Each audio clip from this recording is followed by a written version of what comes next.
ಧರ್ಮಸ್ಥಳ ಕೇಸ್ನಲ್ಲಿ ನಟ ಪ್ರಕಾಶ್ ರಾಜ್ ಹೆಸರು ವಿಚಾರಕ್ಕೆ ಸಂಬಂಧಪಟ್ಟಂತೆ ಪ್ರಕಾಶ್ ರಾಜ್ ವಿರುದ್ಧ ಇದೀಗ ಪ್ರಮೋದ್ ಮುತಾಲಿಕ್ ಆಕ್ರೋಶ ವ್ಯಕ್ತಪಡಿಸಿದ್ದಾರೆ.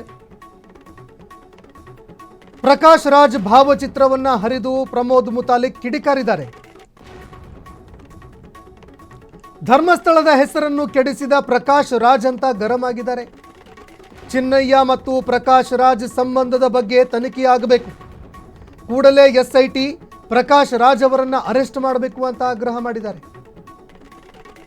ಇದಕ್ಕೆ ಸಂಬಂಧಪಟ್ಟಂತೆ ಆ ಚಿನ್ನಯ್ಯ ಮಾಸ್ಕ್ ಮ್ಯಾನ್ ಬುರುಡೆ ಮ್ಯಾನ್ ಏನಿದ್ದ, ಆ ಬುರುಡೆ ಮ್ಯಾನು ಇವರಿಗೂ ಏನು ಲಿಂಕ್ ಇದೆ, ಇದರ ಬಗ್ಗೆ ತನಿಖೆ ಆಗಬೇಕು ಅಂತ ಆಗ್ರಹಿಸಿದ್ದಾರೆ.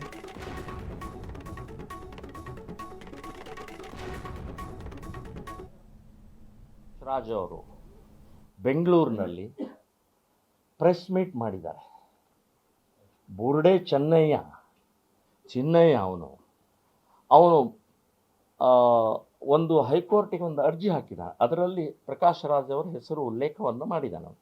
ಅದಕ್ಕೆ ಸ್ಪಷ್ಟೀಕರಣ ಕೊಡಬೇಕಾದ್ರೆ ಸಿಕ್ಕಾಕೊಂಡಿದ್ದಾರೆ. ಹೌದು, ನಾನು ಮಾಡಿದ್ದೇನೆ, ನಾನು ಹೇಳಿದ್ದೀನಿ, ಮತ್ತು ಧರ್ಮಸ್ಥಳದ ಸಂಬಂಧಪಟ್ಟಾಗೂ ಕೂಡ ಮತ್ತು ಆ ಮೊಹಂತಿ ಅಂತನ್ನುವಂಥದ್ದು ಯಾರು ಇನ್ಚಾರ್ಜ್ IO ಇದ್ದರು ಅವರಿಗೆ ನಾನು ಭೇಟಿಯಾಗಿದ್ದೀನಿ, ಅವ್ರಿಗೂ ಸ್ಪಷ್ಟೀಕರಣ ಕೊಟ್ಟಿದ್ದೀನಿ ಅಂತನ್ನುವಂಥದ್ದು ಪ್ರಕಾಶ್ ರಾಜ್ ಅವರು ಒಪ್ಕೊಂಡಿದ್ದಾರೆ. ನಾನು ಹೇಳೋದು SIT ಇವತ್ತು ಸಂಪೂರ್ಣವಾಗಿ ಅವರನ್ನು ಬಂಧನ ಮಾಡಿ, ಅರೆಸ್ಟ್ ಮಾಡಿ, ಎನ್ಕ್ವೈರಿ ಮಾಡಬೇಕು.